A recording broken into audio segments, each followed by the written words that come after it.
Hello, YouTube.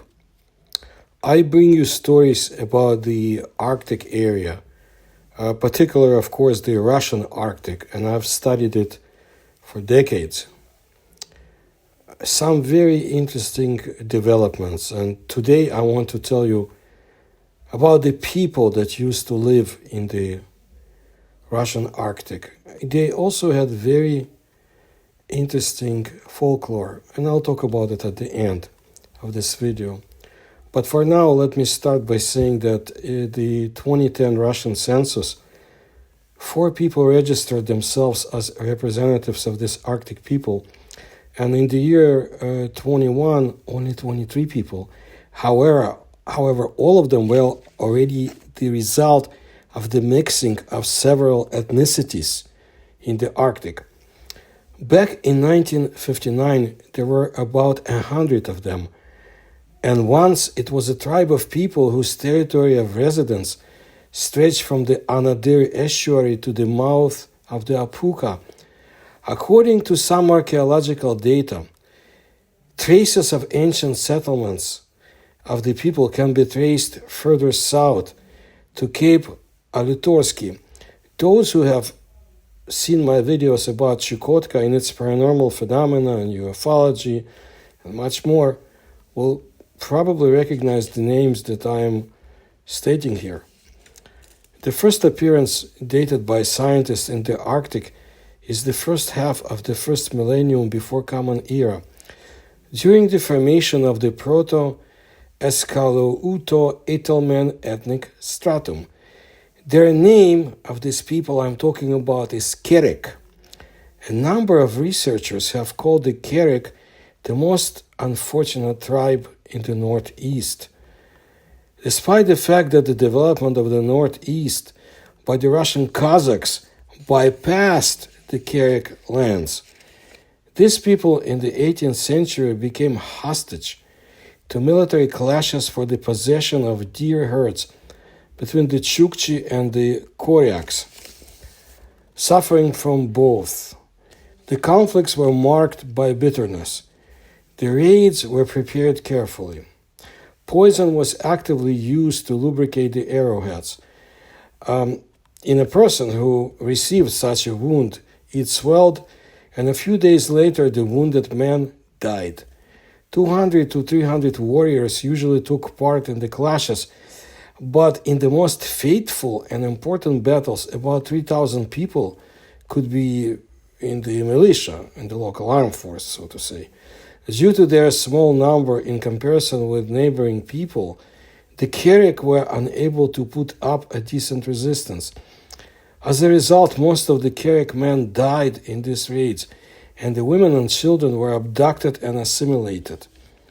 Russian ethnographer Vladimir Leontiev called the outbreaks of smallpox epidemic another reason for the disappearance of the people in his wonderful book On the Land of the Ancient Kerek.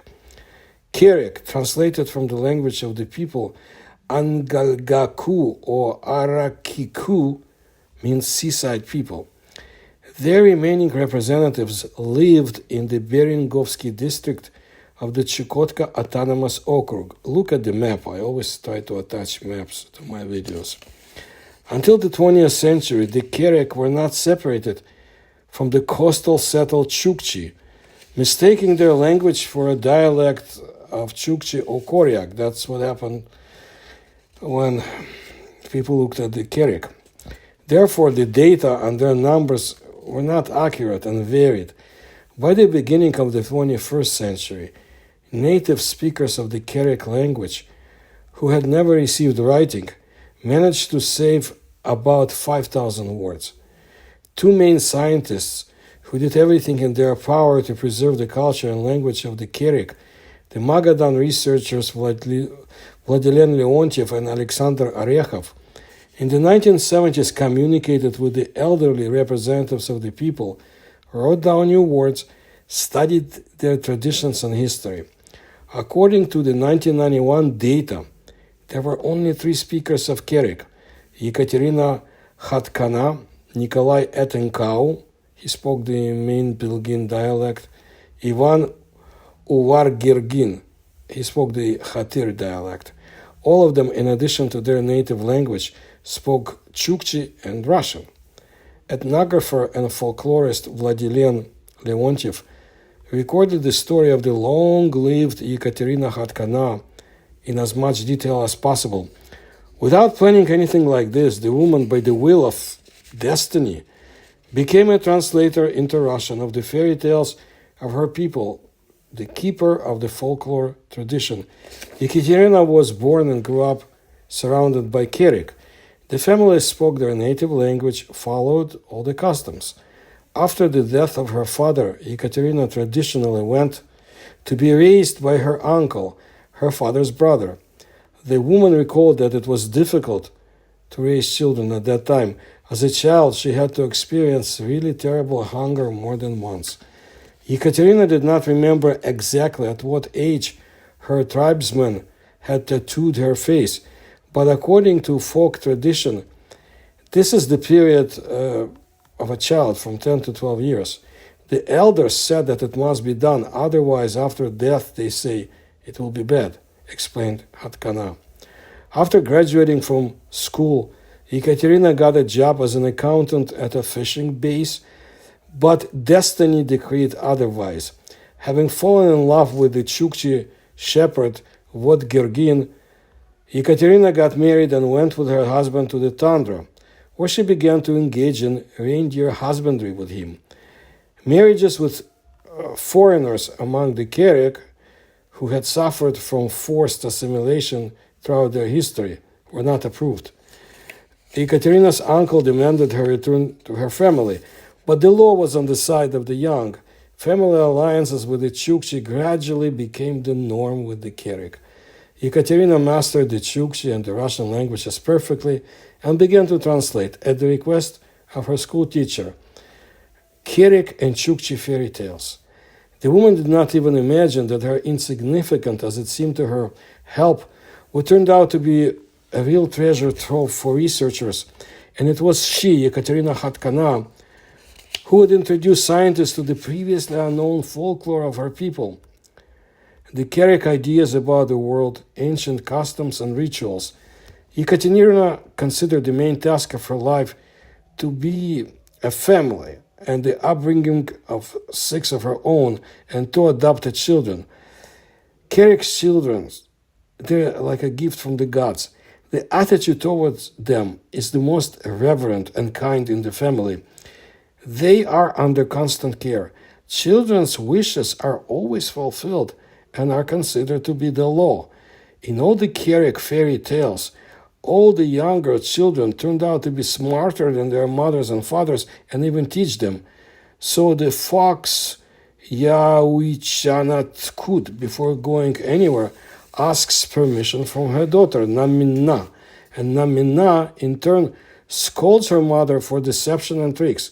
Kukas, youngest son, little raven Aupali, is the first to guess that the fox is cunning. Vladimir Leontiev wrote in an article about the Kerek folklore. According to the scientist, perhaps the reason was the idea of the Kerek that the children who were born were their ancestors who returned to the family. So he wrote, the newborn son was considered the father of the mother. When the daughter was born, it was said that the mother-in-law had returned. The names of all the children were chosen strictly from the names of their maternal ancestors. Let's look at the life of the people that Kerek had. The Kerek settlements were dugouts fortified with turf and sand. Each of them accommodated several families at once. The sleeping places were floor decking. People were supposed to sleep strictly with the head towards the sunrise. All families used the hearth located in the center of the dugout. Kerek's sleds and other possessions were stored next to the dugouts on special platforms. When the frosts intensified and snow fell, the dwelling was covered with snow from above, and a long snow corridor was additionally attached to the exit. The summer dwellings were temporary and consisted of huts. In Soviet times, the main dwelling of the Kerek was a wooden log house. In the warmer months, the Kerek moved to fishing grounds. Celebrations with protective rituals were held in honor of this move. The main trade of the people, of course, was fishing, but the people were also engaged in marine hunting and fur trade, hunting wild deer and mountain sheep, gathering, and they kept sled dogs. By the way, the researchers managed to find out that it was the Kerek who came up with the idea of harnessing dogs in tandem, in pairs or one in a row. The Chukchi and Eskimos initially harnessed dogs in a style called fan, but it was only in the 19th century that they adopted the Kerek experience. The new type of harness turned out to be more convenient. Small-scale reindeer husbandry was also widespread among the southern Kerek. The main diet of the Kerek consisted of venison, raw, frozen, dried, and boiled, whale and walrus meat, preparations based on grass roots, dried fish also. Now let's look at the fairy tales of the Kerek. A special place in the family, except for children, was occupied by the grandmother of the Kerek. As Leontiev wrote, there is a curious detail in one of the fairy tales translated by Hatkana. The hare man character Milut Kalik comes to his grandmother and asks her permission to go fishing. After much argument, his grandmother allows him to go into the bush to get bark. Such a plot is observed in almost any Kerek fairy tale. Before committing any act, the hero must seek permission from his grandmother. The writer and researcher of Chukotka, a full member of the Imperial Geographical Society of Russia, Lieutenant General Alexander Alexeyevich Rezin, in his essays on various indigenous people of the empire, also noted that a woman played a big role in the life of the Chukmar, as he called the Kereks. Women of this people are noticeably more important than others. They run the whole household, take a big part in trade, and seem to be more developed than men. Among the Kerek, indeed, it was the grandmother or the wife who managed not only the household, but also coordinated any act of the man of the family with the council. She would give the advice. In most cases, they were the ones who could both allow and prohibit something. As noted by folklorists, it is also surprising in Kerek fairy tales that, unlike fairy tales of other people, they abound in dialogues, and the intonation of the narrator is extremely important for the oral transmission of their content. The most common fairy tale hero is Cookie the Raven. People have compiled a whole collection of stories about him, in which he sometimes appears in the image of the creator of the world, then in the image of a shaman and a cunning man. Another interesting feature of the people is throat games. All the festive events of the Kerek were accompanied by a wheezing, an inhalation exhalation, reminiscent of the cries of coastal birds and mammal and marine animals. Such songs were performed by women. As the researchers were able to establish, in addition to the fact that tradition was part of musical culture, such a peculiar technique helped to prevent stress in both the performance and the listeners.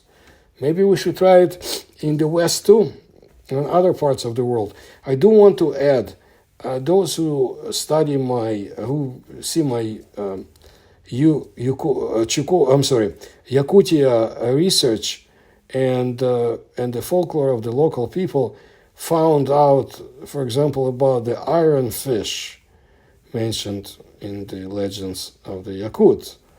And I attribute it without any doubts to ancient submarines that were seen in the Arctic. Well, the Kerek, they had a very interesting fairy tale about the grandmother, one of the also grandmother, wise grandmothers, a very unusual creature, and her metallic suit and how she could extend her legs. And there is more to that. Very interesting story, very unusual description of a very alien creature. And let's talk about the Kerek religion. It's shamanism with characteristic cults of ancestors and animals. As the main totem in the Kerek sanctuaries, there was a guard post and walrus skulls laid out in a semicircle.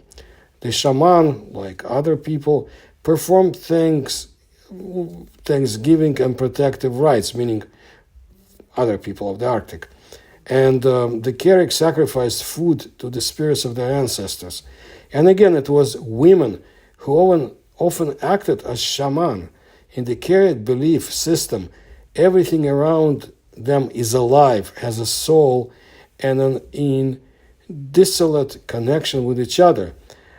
According to the ideas of the people, the past, present, and future in the universe are a single energy stream. Well, if you look at my video about Bartini, that very unusual Soviet aircraft designer, he designed the invisible aircraft and much more, he believed in something similar. Very complex ideas. I urge you will find out something interesting, of course, which you will not find out in any Western history books about Soviet Union aircraft designer. But also you'll find out about his beliefs. And look at that. People in Chukotka region, ancient people, had the same ideas. Past, present, and future in the universe are a single energy stream. Unlike other people who often make claims that the Soviet government repressed and starved them, and they refer to tyranny, and I often do, about Ukraine where I'm from. It wasn't only Ukraine where it happened. While the Kerek were always sure that it was the government who saved them from the starvation. As noted by ethnographer Vladimir Leontiev, by the time the Soviet government came to the far north, the spiritual and physical strength of these people had been undermined. In 1971, one of the last purebred Kereks, Mikhail Etinkev, told the ethnographer the following: if it weren't for the Soviet government, he wouldn't be talking to the Kerek man now. They, the Kerek, would all starve to death. According to Leontiev's book about the ancient Kereks, the living conditions of the people have indeed improved significantly. Since that time, the Kerek began to actively contact the Russian-speaking population. Iron furnaces appeared in the dugouts. Nutrition and treatment of people were provided centrally, meaning from the government. The rights of the people were equalized with others. And later, the Kerek, like I said, moved into log cabins.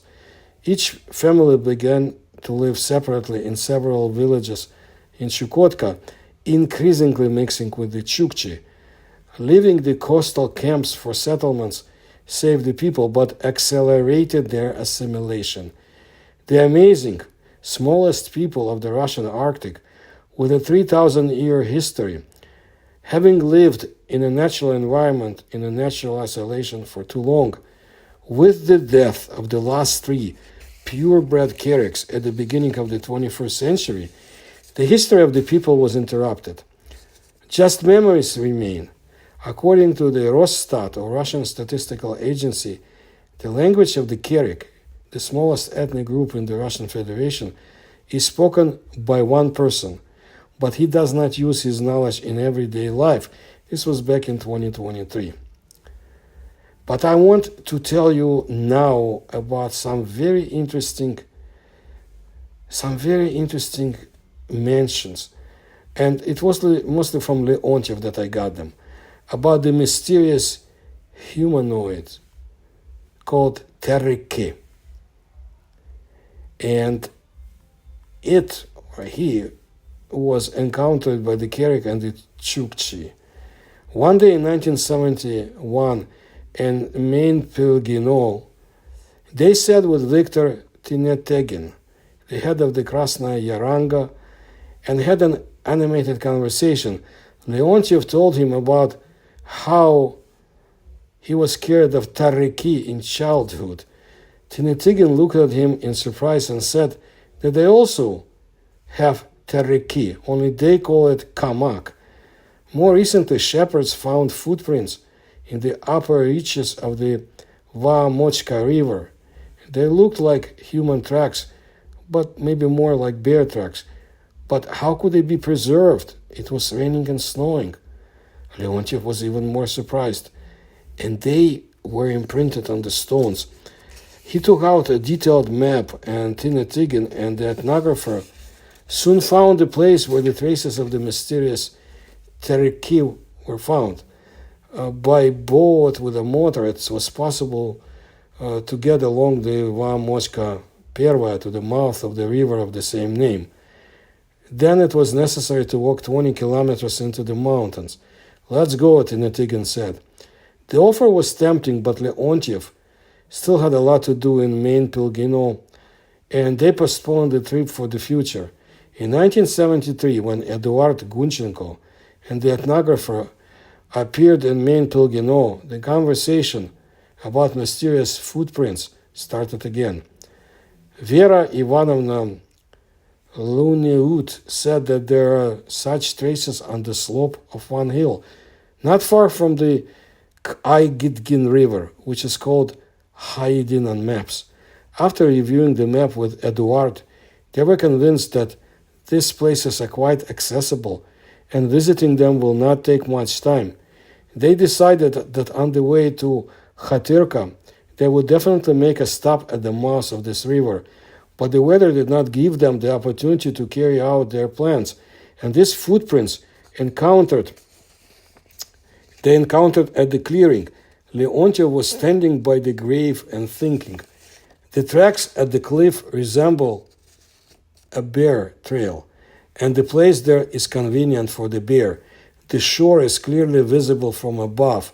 The wind from the sea carries all the smells, and if there is carrion or a seal that lies on the rocks, then the bear will immediately smell the prey. Along the trail, along the cliff, the bear could make his constant fishing exploration. My father, by the way, who served in the Soviet Army all throughout Siberia and the Far East, he observed how bears did their fishing. He described it very vividly. Anyway, back to the story. But why are the indentations of the footprints at the grave arranged as if he stepped into the trail every time he visited it? After discovering in the grave and making sure that there was nothing to eat there, he could pave a path nearby.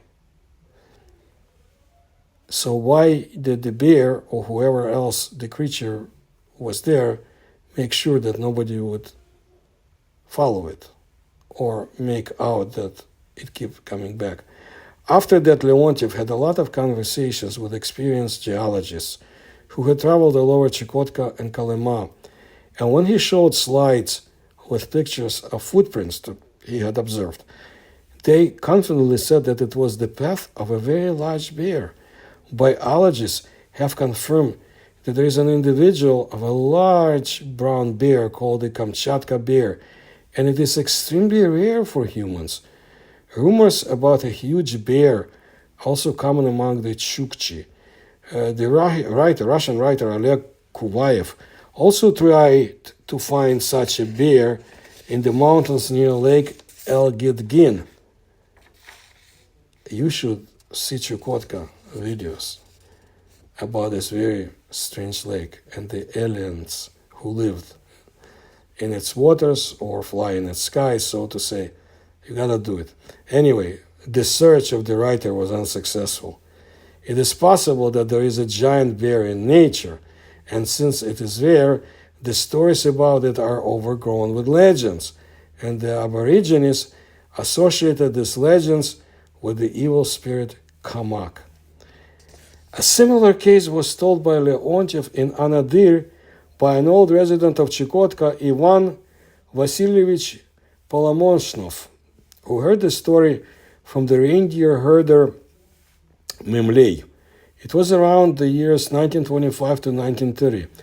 One summer, he was fishing in the top of the Gulf of Lawrence on the Mamka River. Suddenly, a rumble was heard from above, and an avalanche of stones fell. Memley managed to bounce back in time, and the stones did not hit him. He thought it was the tricks of a brown bear, but soon he noticed the head of a man peeking out from behind a rock. Memley called out to him, but in response, the man began to accurately throw stones at him. At the beginning, Memley dodged, and then he had to shoot from the Winchester he had. The Kerek was killed.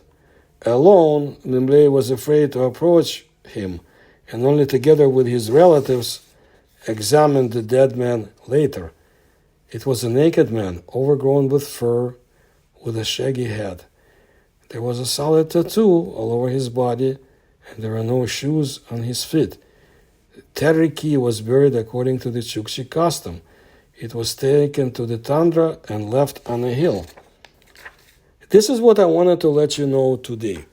I will continue my research of that area to the extent possible, and it's one of the areas I would love to visit myself one day, because I've collected so much information, but I don't see this possibility in today's world, and my leg has to heal and all that, but this is a very interesting area.